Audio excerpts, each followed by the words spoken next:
Oi, gente. Hoje é quinta-feira, dia 1º de outubro de 2015.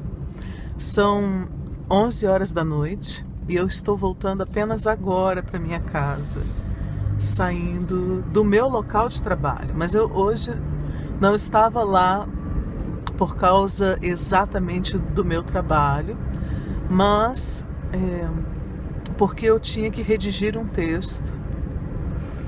Trabalho daquela disciplina que eu estou fazendo na pós-graduação das artes visuais lá na UNB.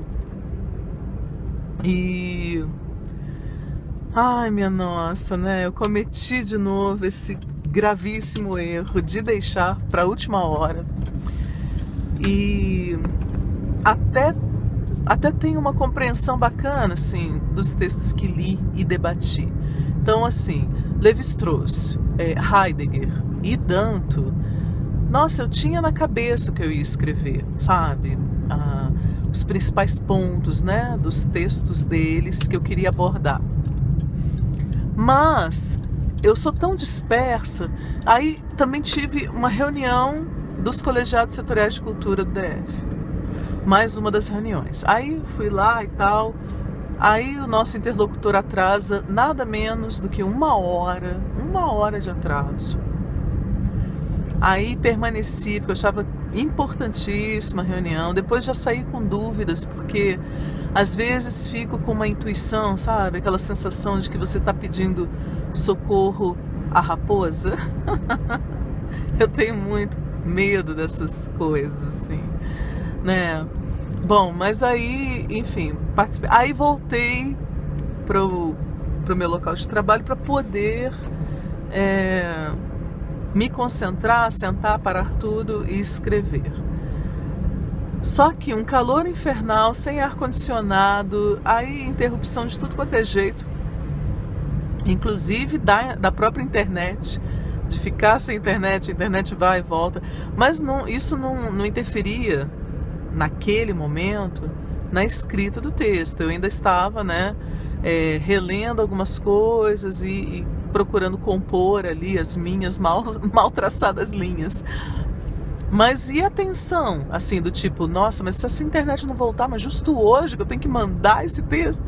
Então, assim, aí até que a internet finalmente voltou e... gente, olha, fiquei. Aí eu descobri como eu tô dispersa mesmo, assim. Escrevi 2 páginas, aí vai beber água. Aliás, tô super desidratada também. Acho que hoje eu tomei uns 3 copos d'água só. Tô morta de sede. Esqueço de beber água, sabe? E eu não era assim, mas eu estou assim. Aí, não sei o que e tal. Aí volta. Aí escrevo mais uma página, e a atenção. Eu baixei na internet, gente, sem exagero, uns 30 artigos ou livros de antropologia, de arte e de filosofia. Alguma necessidade disso? Até que tinha um livro lá que eu queria, né? E baixei e acho que tem tudo a ver para complementar a discussão que eu quero empreender no meu trabalho final mesmo, que foi o texto do Gerard Genette, Palimpsestos, a literatura de segunda mão, né? Aliás, um autor, né, que eu super recomendo. Eu descobri quando eu estava no mestrado em História, mas no mestrado na literatura eu li mais coisas sobre ele, mais coisas dele. E tive contato pela primeira vez com essa noção de palimpsesto. Gente, nossa, maravilhoso. Aí, como o Lévi-Strauss recorre à noção de bricolage, né, para discutir o conhecimento mítico, o conhecimento artístico, e daí defender o pensamento selvagem como uma outra maneira de pensamento científico, um outro pensamento científico, imediatamente, assim, a própria definição de bricolagem e uso de bricolagem me remeteram a palimpsesto, né? Então, eu acho que são 2 noções que dialogam, sabe? De certa forma complementares. E aí já inseri no meu texto. Mas assim, nessa brincadeira eu redigi, resumindo a obra, 5 páginas, mas fiquei só lá no Levi-Strauss. Não deu tempo, não consegui inserir o Dewey, o Heidegger e o Danto. Não deu, simplesmente porque não deu tempo. Gente, o que que isso, qual a lição que eu depreendo disso? Realmente, a produção intelectual, ela é similar ao ingresso na universidade. Explico. Quando eu ainda estava dando aula no 3º grau, eu falava para os meus alunos de 1º semestre: olha, gente, vocês entraram numa faculdade aqui, numa universidade e tal, dependendo do caso, e num curso que nenhum pai ou mãe traz o filho arrastado pelo braço dizendo: você vai fazer artes porque seu avô era artista, seu pai era artista e você vai ser artista também. Não existe isso, né? Como existe no direito, na medicina, na engenharia ou outras áreas. Em artes, ao contrário, na maioria das vezes, o estudante está desafiando a família para poder fazer, para poder cursar. E aí, dito isso, eu continuava. Só que, ao entrar aqui na academia, a academia tem suas próprias exigências. Para você ser artista, você não precisa vir para a academia, tá? Vamos esclarecer isso. Agora, se você desejou vir para a academia, se você optou por vir para a academia, saiba que é como se você tivesse se casado com um parceiro ou parceira extremamente possessivo e ciumento. É impossível você estar num curso superior, numa graduação, e, ao mesmo tempo, você ir a todas as festas, experimentar todas as drogas, beijar todas as bocas, fazer todas as viagens, curtir todas as opções, as noitadas. Acabou essa brincadeira. Se você quer fazer o seu curso bem feito, você tem que priorizar a sua graduação. Você vai ter que abrir mão dessa loucura toda, dessa curtição e tal, em vários momentos, para você poder atender às exigências da academia, ponto final. Não é negociável, ponto. Só que, apesar de eu ter uma super clareza disso, para falar para os meus alunos, para os estudantes, eu como aluna, tá aí, ó, tô fazendo a disciplina há o quê? Há um mês, né? Mais ou menos, um pouco mais de um mês. Aí já lá no 2º encontro foi dito: vocês têm que redigir, vocês têm que escrever um texto, escrevam todos os dias. E a nossa professora bate nessa tecla: escrevam todos os dias, todo dia. Porque tem dia que você vai conseguir escrever uma linha, tem dia que você vai conseguir redigir 2 páginas. Mas você tem que pegar, ler, reler e ficar lá em cima do seu trabalho, como se fosse casamento. Casamento, aquela pessoa que todo dia você tem que ver, todo dia você tem que beijar na boca, você tem que agradar, você tem que ouvir, você tem que estar com ela um pouco que seja, você tem que estar lá, tem que comparecer, né?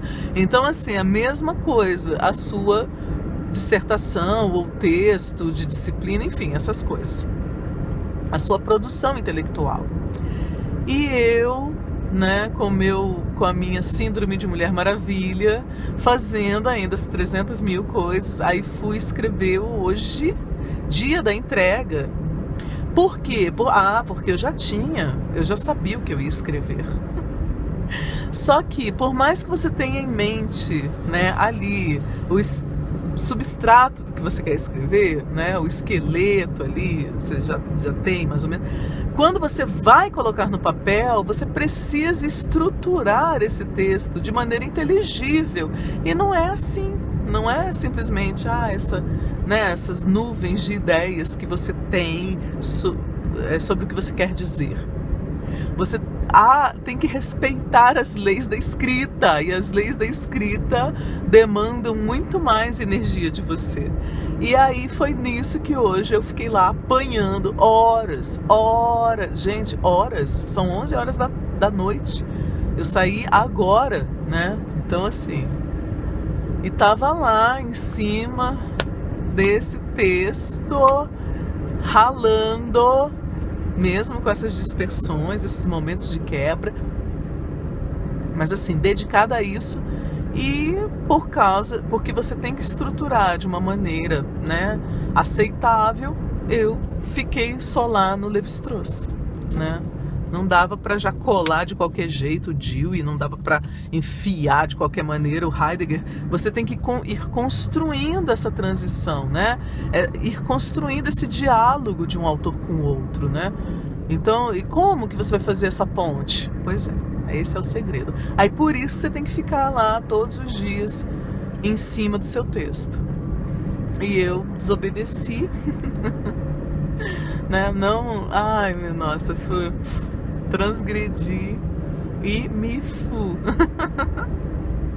me ferrei, já era. Mandei o texto, claro, né? Não ia ficar lá até meia-noite esperando o último segundo, não.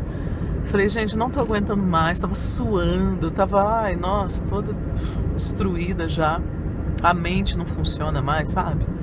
Aí, no corpo do e-mail expliquei, ó, já peço desculpas, não consegui redigir como desejava, e o erro que eu cometi foi esse, e assim, assado, mas aprendi a lição, e etc.